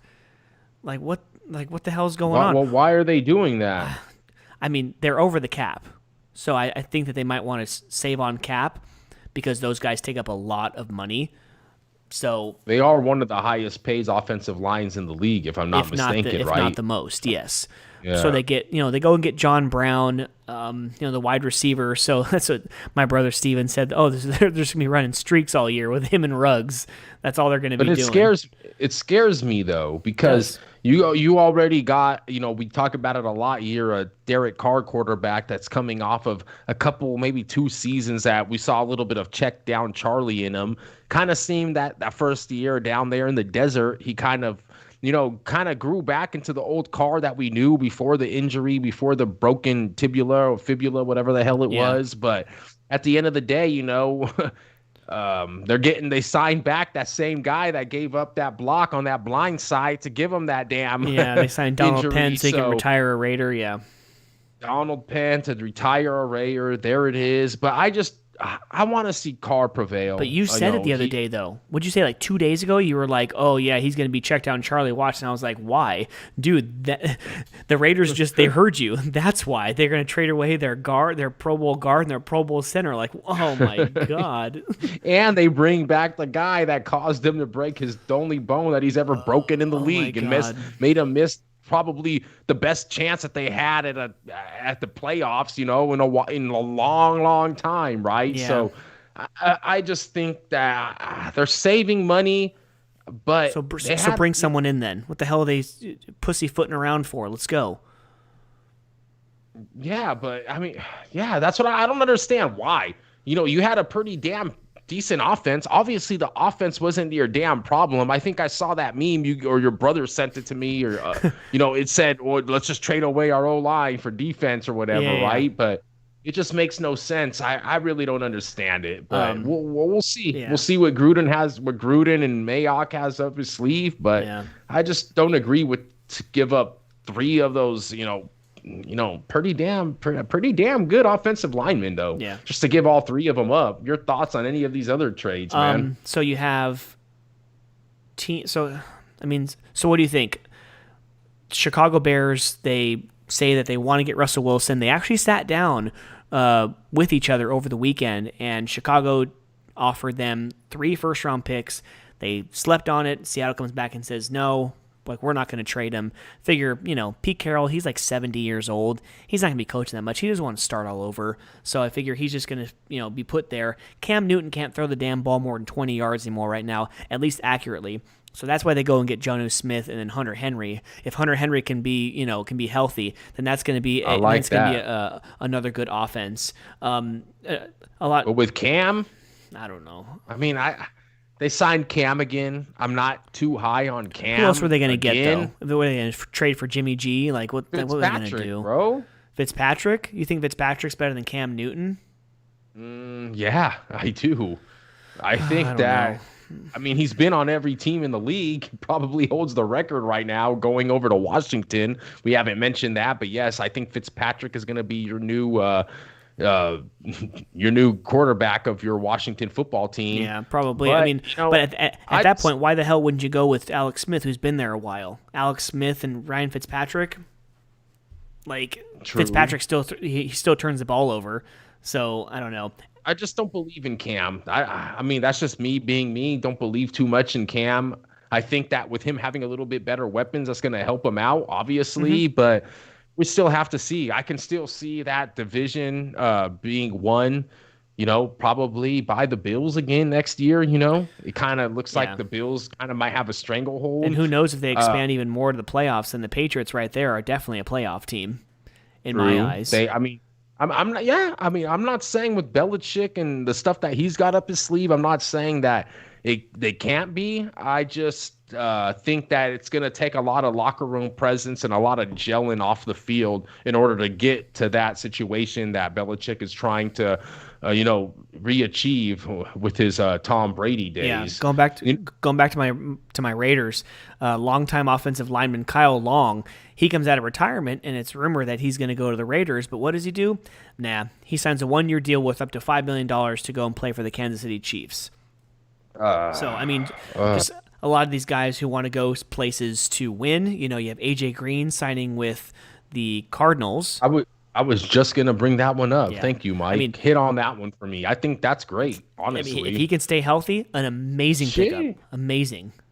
For Kyler and the boys, and I think that's I really like that. AJ Green, I Larry really Fitzgerald, and DeAndre Hopkins. Love that. Although it does suck for our guy coming out of Baton Rouge and can't even think of his name right now. Help me out. The quarterback that got hurt, poor guy, Burrow. Sorry. Oh, yeah. It doesn't help Mr. Burrow coming out of injury, trying to kind of prove himself. But obviously, we know that, Cincinnati's obviously going to be on a rebuild, especially now. I mean, like you said, if he can stay away from injury, Mike, AJ hasn't really been prone to being on the field all year long. That's going to be a test to tell. But I think with him not having to be the number one and not having to try to go so hard day in and day out, even though I know he's probably going to want to redeem himself, but just knowing that burden is off your back and that, Hopkins is obviously the number one. Fitzgerald is still there to help you guys out, the tight end and whatnot. So I think that's going to be a very good environment for him, teaming up with Murray and the actor over there. I can't remember. Going back to teams that just win too. Going back to the team who just won the Super Bowl, the Tampa Bay Buccaneers. You have Rob Gronkowski and Shaq Barrett returning. So it's just a lot of these guys, whether or not they and Gronk. Is that what I said? Did I say Gronk? You said Shaq Barrett and Tom Brady. Oh, and Gronk. Sorry, I didn't mean Tom Brady, but I meant Gronk. Yeah, they come back and they just want to win. I don't know if they took pay cuts, but yeah, they're going to do whatever they can to win. And let's not forget about J.J. Watt as well, trying to beef up that Arizona. Exactly. So, Mike, now let me ask you this. This is crazy. I actually might have to put a little future bet going into these Arizona Cardinals for the NFC for the West, division. Because do you trust Matt Stafford if you think about in LA? Thank you. To get 10 wins. The Niners, they're up in the air because of J.J. Watt and that defensive line with Aaron Donald. That they just made Trent Williams the highest paid offensive lineman in the history. 6 years, $138 million with over $55 million guaranteed. Ring the register, God cha-ching. damn, dude. That was Bro, but and then with I mean, I wouldn't say turmoil, but with all the stuff that we got going on right now at the upper Pacific coast in Seattle, man, I think that the desert along the west coast might kind of be where the west is gonna be won. Hopefully yeah. both deserts is where the west is gonna be won, if you know what I mean this year. Hey, you never know. Right? Why the hell do these teams sign these drama queen wide receivers, these long-term deals? Emmanuel Sanders gets like a 5 or 6 year deal, and then he gets cut, and then he signs the 1 year deal with with Buffalo. Buffalo. It's like, come on, man. That's what I'm saying. 1 year, 1 year. It's like they keep their options open. When you get to the latter stages of your career, Mike, I mean, what can you really expect? At the end of the day, you're kind of trying to just tag along, maybe to try to get that ring. Mm-hmm. Um, I don't see nothing wrong with it. Honestly, I think that when you get to that stage of your career, it's kind of more of what team wants you compared to like I'm going to go out there and be able to pick whatever team I want. You're kind of just along for the ride at that point, trying to just sign whichever deals you can. Although I think Emmanuel Sanders still got some left in the tank. Smaller stature guy, body probably not worn down as much as if you would say a running back or a lineman, but I think he's got a couple more years in him. I think that's a pretty good pickup, actually, for Buffalo, man. Yeah, no, I agree. I do like, if he can take a pay cut, I do like a Dory Jackson from USC to join the Raiders for a corner. Oh, I do like him because he's a please. special teams threat as well. Do you think Tyrod Taylor reaching a deal with the Texans is any indication about Deshaun Watson, or is it just kind of like an insurance policy on him? I mean, because Probably an intro. Deshaun says he wants to play for Denver or San Francisco, and I can cut out San Francisco right now because giving Trent Williams that money, they can't afford him right now anyway. So Denver, they got money to spend. They have some young weapons. I don't know. And they also, Can John I mean, they got because John Elway cannot draft actually the Denver Broncos since he was drafted in like 1983-84 or whatever, that infamous 1983-84 draft. They haven't been able to get a quarterback. What, Tim Tebow with his one playoff win, that Hail Mary against Pittsburgh? That's about it. Like, who's been their quarterbacks? Best quarterback, Jake Plummer. I mean, Stevie Wonder can draft a better quarterback sitting in the Yeah. war room every year. Exactly. So John Elway goes out and gets Peyton Manning. He goes to 2 straight Super Bowls in like 4 or 5 seasons. So who's to say that they don't do the same thing? Go out and get Deshaun Watson, because they obviously, just have the thumb up their ass and they can't do anything when it comes to quarterbacks and drafting them high. Yeah, but speaking of Watson, how funny are these allegations coming out on him? I think Oh, the today, right? I masseuses? mean, Oh if you my want to, God. if you with the masseuses, and I mean, not to talk down on masseuses, but shout out to the masseuses in Atlanta, Oh, I know, the right? Asian Yeah, Americans, whoever was, the people unfortunately. who were affected by that, that's just a tragedy. And then to hear that he had plans to go down to Florida too. Did he really? Yeah, I think Sean texted us that as well. Just a horrible, horrible story. Three different masseuse parlors. I mean, Jesus, man. I mean, I don't know if it was just the masseuses or the actual. I don't know if it was the person getting the massage or just the masseuse that got Yeah, that died. But I mean, shout out to everyone in Atlanta and everybody that has to deal with that tragic event. That's definitely what we do not want to be seeing in our country, man. So shout out to the Asian American community out there. If we got anybody out there, the comic bookies are thinking about you, man. yeah, for sure. So that's pretty much it for like the NFL free agent frenzy. We'll probably have a little bit more to talk about. We'll probably have more news tomorrow, Friday, Saturday, maybe, to then talk about in episode 105. But let's do some NASCAR. Kind of want to hit March Madness last. So NASCAR, last week, Martin Truex Jr. gets his first win ever at Phoenix. The first of 2 races, obviously the second being the championship race at the end of the season. So now we go down to Hotlanta, the dirty, dirty South, Atlanta Motor Speedway. What say you, sir? So I always do some research as far as just like my driver averages and everything, dude. So like, here we go again. Like Kyle Larson, like I see him, being okay. I see him he's only had what, 6, like 6. I want to cut that OK Larson talk out, dude. This guy is on. He is This guy is on skates he is on lately, fire. bro. He had since 2017, he has a second place finish, a ninth place finish, and he finished 12th in 2019. But in that race, he finished first in the stage one and second in stage two, leading 142 laps, and that was his last time there at Atlanta. So, what do you say about just overall, not just Kyle Larson, but what would you say for this race down in Atlanta? Man, dude, there's something about this damn kid Larson that I'm seeing. I just think that he is probably going to be top 2, 3 in points when the season ends. The way that I've seen him compete on every scale of, track that we went to a super speedway, we went to a road course, we've been to a mile and a half, we went to another mile and a half, now another a mile. Now obviously another mile and a half worn out coming up in Atlanta, where it's going to be slipping and sliding, another track that really suits Kyle Larson's style. Oh, wait, and don't you forget, right after Atlanta, you got dirt racing coming up. Who's better at dirt than Larson? Yeah. I just think that, I know you're happy as hell. I can see you from here. You can eat a banana sideways, brother, with Larson. Eat a banana sideways. So you can eat a banana sideways with the way Larson's been running. That might be the title year, of episode 104.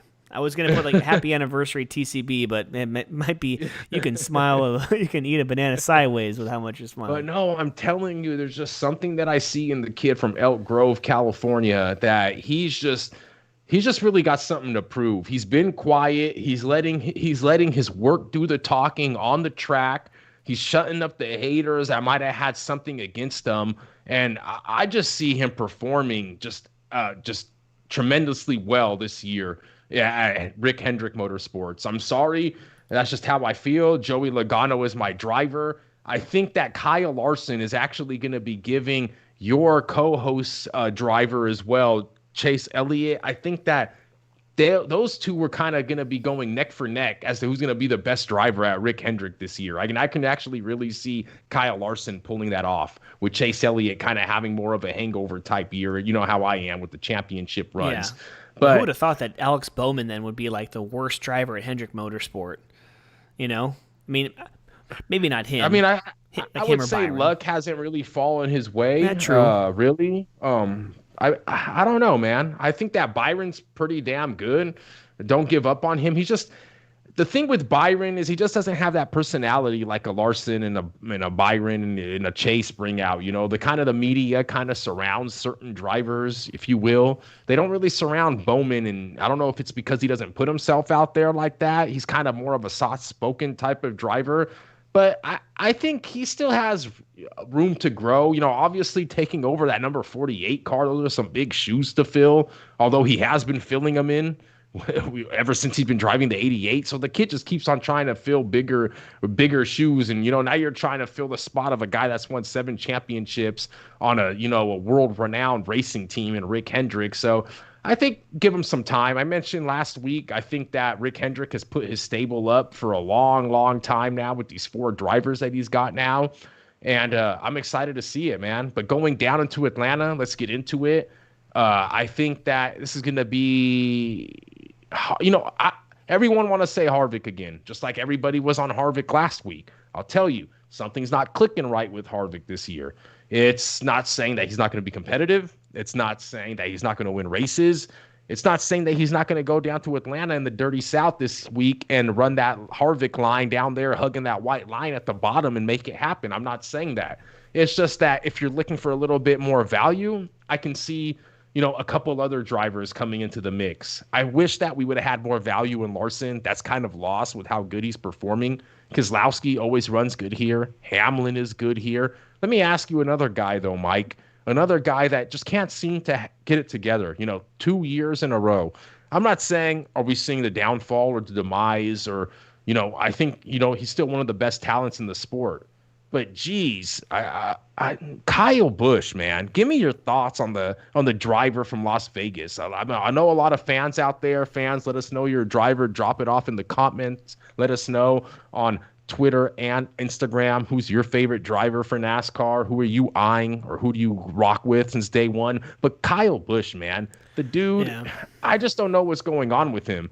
I'm not going to say, obviously, two of his teammates have already won races this year, and Christopher Bell and Martin Truex. Denny Hamlin, the one that I probably thought would have won, has not. But, it just seems like Kyle Busch used to be that driver. He gets into the wall. Boom. Okay. Doesn't tear up his car. Little comeback. He comes back kind of like Larson did last week, coming back from all these speeding penalties. That used to be the Kyle Busch I used to see, nothing would phase him. Come back. Now the littlest thing just seems to phase him. And it's just, Yeah. I don't know if it's a turning of the tide, if it's just, obviously he's got a new crew chief this year, but I mean, I'll admit, it kind of hurts me to see Kyle Busch it's good for my pocket because I keep betting against them with certain drivers and getting them at plus money. So I'm not going to complain about that. Odds makers keep making Mr. Kyle Busch a favorite there, going, handicapping based on history. But we all know that handicapping based on history isn't going to get you shit these years or these days in NASCAR because, man, we ain't got practicing. We ain't got qualifying. True. Handicapping has been hard as hell. So your thoughts on maybe or whatever you want to go with, Mike, but I kind of just wanted to bring that up about Kyle Busch, a very profound driver in this sport that we love here on the Comic Bookies. And I mean, just to say it this way, I think I think the sport of football is better when the Raiders are winning. I think the sport of NASCAR is a little bit better when Kyle Busch is winning, just not all the time. Not all the time. I mean, I would probably say there's tons of things to factor in. When you want to talk about current drivers, there's only 5 drivers that have ever won a career race here in Atlanta. Kyle Busch has 2 wins. Keselowski's got 2 wins. Kurt Busch has 3 wins. Kevin Harvick's got 3 wins, and Denny Hamlin's got 1 win. But only one. That's it.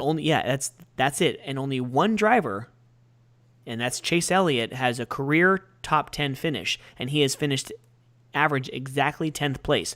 So when you want to talk about parity, we can have some damn parity because there's no one who does like absolutely phenomenal at this race because, Kevin Harvick, he has 3 wins, but he's raced there 30 times. He has 3 DNFs, just as many as he does, so with no practice, with no qualifying. I believe that this is one of the races that there's not going to be. But yeah, I don't have, I can't tell you I have a pick, man. Has Kurt Busch not won there? Yeah, he has wins there, yeah. Okay. I said both Busch brothers. Yeah, Kyle has 2. Kurt has 3 wins. Keselowski's got 2. Kevin Harvick's got 3, and Denny Hamlin has 1 win. Yeah, so 5 current drivers. That's it. That's it. And if you guys want to get into some odds real quick, to bring them to you, Kevin Harvick is that favorite at 5.5 to 1 with Martin Truex. Remember, Martin Truex is really good getting into these cookie cutter 1.5 mile tracks. But there goes Kyle Larson sitting there next at 6 to 1. And I'm going to be looking for Kyle Larson to play some with this. The way he's been running with this worn out surface, I'm definitely not going to be betting against him, but we'll be looking to him in some matchups, especially maybe even against a Truex or a Harvick, because if this guy's not going to be beating himself, yes. I mean, I think that this worn out surface is really going to play in the hands of him. And I like Keselowski also at 7. He had a great car last week. He just, he kept it like pretty much in the top 5 all day. Couldn't just really compete with the Larsons and the Truexes, but he's always good here. I like Logano. I just don't think the surface fits him as well. You said Alex Bowman, man. We mentioned him earlier at 28 to 1. Do I think he can make it happen? I think this surface, I think this track, I think just the whole style of this race and the Quick Trips Full of Honor 500, I just think it suits the more experienced drivers, if you will. So I'd be looking to the the upper echelon drivers, maybe even a Blaney at 14 to 1, probably going at longer odds, but I probably wouldn't be looking at much further than that, or a Kurt Busch at 22 to 1. That's decent as well, but this track is always tricky, man. Yeah.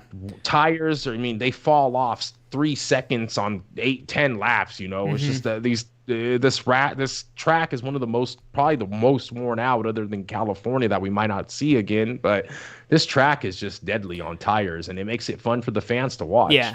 If you don't like Kevin Harvick as far as his recent history in this season's concerned. I mean, there's no wonder why he's the odds-on favorite to win. He's got 377 laps led in the last 3 races, but Martin Truex Jr. has 3 top 5 finishes the last 3 seasons here with no wins. So he's definitely due for a win. So I'd take MTJ to go back-to-back at Atlanta or Keselowski. I do like your odds. I do like your your value on Keslow. But look at all the stats on Harvick also going into last week in Phoenix. I mean, we know he's the Phoenix King, 9 wins or something like that. That's why I agree with you. I was like, yeah, there's something about him. I totally agree with you. That's why even with these numbers, 2 wins in the last 3 races and almost 400 laps led, yeah, wouldn't go with him. And it's not that Harvick wasn't competitive. I mean, he kept it in 6th, 7th, 8th. He just couldn't really seem to crack that top 5 all day long, but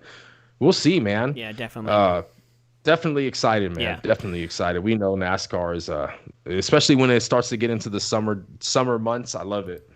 So rounding out the sports section, rounding out the actual podcast, let's do it. So March Madness starts. It's not like your regular year. The COVID year, it happened. So finally we get a March Madness NCAA basketball tournament that starts 2021. We didn't get one in 2020, and 2019 was a good year as well. So let's do it, man. So Thursday is not the start of the tournament. Thursday is the play-in games, and the tournament starts on Friday. Everything's from Indianapolis. Bro, so what are you looking at? I know we're talking throughout the day. This is like a 1 minute from me, 2 minutes from you, 2 minutes from Sean, and there's a 5-minute segment on March Madness. I know I can speak for just myself, but not a lot of college basketball watching. I watched a few of the games, like the Gonzaga game.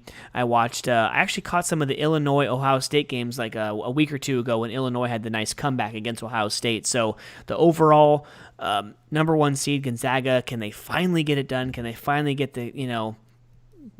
can they finally get it off their, what's the saying? The monkey off their back or whatever. Can they finally get it done? Or someone like, Illinois or Baylor, you got Houston is number 2, Alabama, there you go, Iowa coming out. So Ohio State, like what do you say? Like, are we going to see some upsets? Do you see something outside of a 1 or 2? Or is it going to be kind of the thing where it's still technically kind of a coronavirus year, so you're going to see some of the cream of the crop rise to the top, and we're going to get nothing but 1s and 2s in the Final Four? Yeah, it's crazy. I wish I would have saw some of these I actually wish I would have saved some of these stats as I was kind of going through them. Our guy Chris Felica from ESPN was actually giving out some great content early on in the week via Twitter on stats, and he gave out how many times all 4 number 1 seeds have made the Final Four since like the 80s, and I think it was 1 time, and it was it was like 2 or 3 times that 3 of them have made it. And I mean, it's just crazy to think that a lot of these times, these number 1 seeds and whatnot, like, really don't make it. It's just, that's what we love about this tournament. We obviously didn't have it last year. I think that kind of adds to the fact, while I'm kind of agreeing with you on that, I haven't watched too many games. If, obviously our fans here on the Comic Bookies podcast haven't really heard us talk much about college basketball all year. But nonetheless, when the tournament starts, baby, this is one of the best times to be in Vegas, this and the Super Bowl. So let's get into it, man. Gonzaga, your number 1 seed coming out of the West region. I think that it scares me to take them. This is the team that I am probably going to be riding with 3 of the best players in the country, Mike. Yep. I think that if they get to that Final Four, if they get to I'm probably not going to be looking at them too much, to be playing in these rounds, because I think that they're going to be heavy favorites. And I always hate laying the chalk on some of these heavy favorites in these tournaments and what have you. But I think that if we get into these latter stages of this tournament, the Final Fours, the Elite Eights, obviously the championship, if Gonzaga can make it there, I believe that is going to be the team that I'm going to be, rooting for with my tax-earned dollars. But, I mean, there's so many teams, man. But even before we mention the teams that are actually in it, Mike, can we mention the teams that got snubbed? I mean, or the teams that dropped out because of COVID. That's right. But how crazy is it that we don't have a Kentucky? We don't have a Duke. We don't have an Arizona. I mean, these are like perennial, like, obviously perennial contenders every year to make this tournament, if not advance to Sweet 16s and Elite Eights, man. But we got, you know, I'm looking here at the bracket. I haven't filled one out, Mike. I don't know if you have yet. I know your brother was on the brink of believing that Baylor was going to take it all this morning. Baylor is obviously a very good team. Mm-hmm. Uh, the one thing I do like about Baylor is that other than your brother, I'm not hearing too much noise about them. I hear a lot about the Oklahoma States. I hear a lot about, even a little bit about an Alabama. Michigan has been brought up a lot, Yeah. but I don't know, man. I think that going into this bracket, from what I know, I think I'm going to kind of stick to what has brought me money in the past. And that's like kind of going with those mid-range seeds. You know how I'm a sucker for that lucky seven type of Yeah. seed. And many years, not many years ago, but in 2014, we rode the number 7 Yukon Husky seed, all the way to the championship when they beat that Florida State and Scotty Wilbekin led, not Florida State, but Florida team.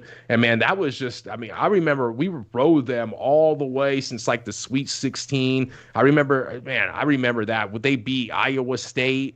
And then they got to playing, it was at Florida. I just remember the whole run. I forgot who they played in. No, they played Florida in the championship, but it was just a crazy run as a 7 seed. Ever since then, I've just kind of came to love 7 seeds. Well, they're a 7 seed this year. They're a 7 seed this year. That's what I'm saying. I'm looking at it right now, and I'm like, wow, man. If I could see UConn, those are one of my beloved teams down. They're hopefully if they can get past 10 Maryland, they're going to have to probably play number 2 Alabama, which is going to be really hard for them. But if they can beat that number 2 Alabama and get into that Sweet 16, that's going to be a team I'm going to be looking at, Mike. San Diego State getting in via winning their conference championship against Utah State. I took them in that game. Very proud of the way they played with their 4 losses on the season, coming in at a 6 seed against Syracuse. We all know Jim Boeheim teams are always competitive in this damn tournament, but I kind of like San Diego State as well to try to, probably take on West Virginia in that bracket. That's probably going to beat Morehead State. Mm-hmm. Mike, do you like? I'll tell you about another sleeper that I like. But you tell me one that you're eyeing, man, before I get into mine. Not technically a sleeper, but Loyola Chicago I'm looking at right now because I'm seeing news that Georgia Tech star Moses Wright, the ACC Player of the Year, will miss the first round game. So, I don't know what either team's going to do against Illinois because Illinois is going to be, Drexel. But yeah, I would go with definitely Loyola Chicago just because, Chicago, Georgia, he's out. So, but Oregon State, you mentioned before we even recorded, Oregon State, they won the Pac-12. Yes. Is that classic 5-12 matchup? Like how many 12s are going to win this year? How many 13s are going to win this year? 11s?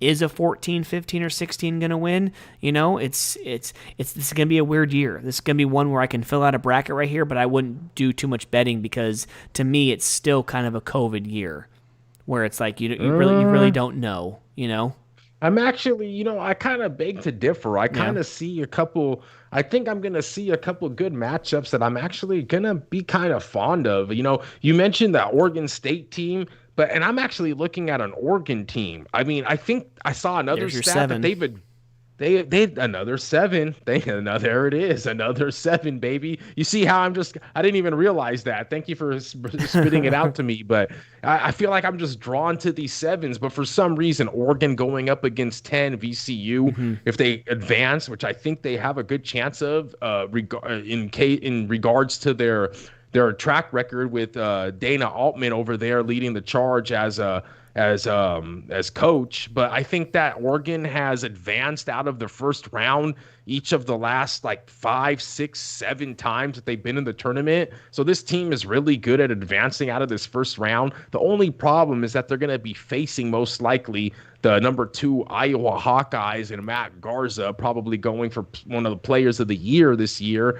And I just don't know how good Oregon's going to be able to fare against Iowa. But if they can get into that round of 32 and actually beat Iowa as that seventh seed going into the round of 16, the Sweet 16, eventually, probably playing Kansas, because Kansas is probably going to be playing USC in that round of 32 to get into the 16. Yeah. So Oregon against Kansas, that's going to be a pretty good matchup. And like I said, advance and win, man. And if Oregon can just keep on advancing and winning, that might be a team that could be sneaky to get into this Elite Eight, man. And, I don't know, man. I like another team here that I'm seeing a 12. You talked about a 5-12 earlier. Let's give it up for those Gauchos, baby. There you go. Those Gauchos, man. Shout out to the Gauchos, man, out there in Santa Barbara. DP, Del Playa Street. Playa. I owe Jim Rome, where you at? Stand up. Yeah, and you know what? If they win the whole tournament, there's couches are going to be burning. If they lose in the first round, couches will be burning. That's the only guaranteed thing down at Santa Barbara. I mean, this team, I always mention every year, man, I love to see these smaller Southern California teams compete because I feel like there's so many of them that they're just ballers down there. You got like UC Irvine, you get the UC Santa Barbaras, you get the Cal Irvines, you get the Fullertons, you get the Loyola, whatever, but I just feel Loyola Marymount and whatnot. I just feel like you got a lot of these good. You get the Long Beaches, the Long Beach states out there, the San Diego states, I just feel like you get all these great teams coming out of like Southern California that play for like these smaller conferences and whatnot that always kind of can make a little bit of a push. Santa Barbara this year winning their conference tournament, with like, I believe they had 4 losses on the year. I mean, these Gauchos, the only thing that scares me is that Creighton, they obviously lost. They got pounded in the conference tournament by, Georgetown to lose the final. So I think Creighton is going to be playing with a little bit of chip on their shoulder because they got pounded so hard. But nonetheless, man, I'm all for these California, teams, Santa Barbara and Pac-12. And I mean, in particular, that's why I like the Oregon and the Oregon states. But it's just crazy, man. I'm pretty sure that we're going to have a lot more after we actually watch a couple of these games because let's not get it mistaken, fans. We might not watch too much college basketball during the regular season, but when this damn tournament starts, damn well the comic bookies going to have their eyes and their pocketbooks glued to these games, dude. Baby. If I were to pick one 5-12 matchup for an upset 12 to win, give me Patrick Ewing and the Georgetown Hoyas to beat the Colorado Buffs. Yep, it is. You better respect Patrick when he's walking into the garden. Dude. So with that, enjoy this weekend's games. We'll be back on Wednesday, the 24th, to preview what looks like the Sweet 16 in the Elite Eight game. So that does it for sports, and that does it for the episode 104 live recording. Comic Bookies podcast was here and it's about to be gone. Mark, take us away, my brother. Comic Bookies podcast about to be gone. Thank you, ladies and gentlemen. Thank you, boys and girls. Thank you, fans from all over the world, for joining us tonight on episode 104. Once again, like we always say it this time, please tell your brothers, please tell your sisters, please tell your moms, your aunts, your daddies too. This is the Comic Bookies podcast. You guys can catch us at thecomicbookies@gmail.com, at thecomicbookies on Instagram, Twitter, all social. And just kind of vibe with us, please. Leave a 5-star review. Tell us how much you like us or dislike us. Tell us what we're doing right. Tell us what we're doing wrong. We're here for the fans. We're here to interact with you guys. And thank you for being part of our lives as we enjoy being part of your guys' lives every single Wednesday, every single week with you guys. So thank you. Drop us a line and enjoy the week ahead. Thank you, comic bookie fans.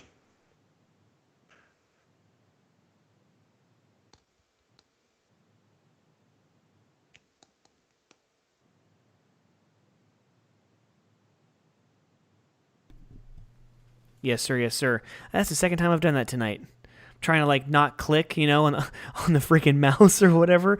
But yeah. Got it. But yes, sir, Mark. Thank you so much. I've really appreciated this episode 104. Dude, 2 years in the books, and there is no stopping TCB, no stopping the comic bookies. We are here for you, the fans, to give you the best content as we collide the worlds of sports and comics every single week.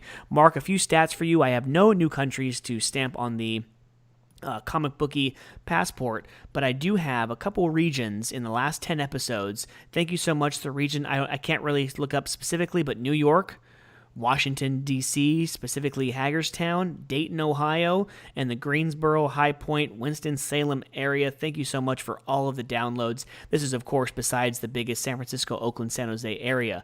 But for Sean, who will be back with us next week, and it won't be Mickey Mouse, it'll be it'll be Sean. That is Mark. My name is Mike. This has been the Comic Bookies Podcast. Thank you so much for joining us live on YouTube and Twitch. Please subscribe and follow to watch us week in and week out. Enjoy the sports, enjoy the comics, and enjoy each other. Peace out. Have a great weekend. Peace. And always enjoy each other. And just remember, like the great Valvano said, just advance, survive and advance, baby. That's all you got to do. Not only in the tournament, but in life, baby. It's all about surviving, advancing. You survived 2020, and you're going to survive 2021, baby. Thank you, T fans. We love you. Peace.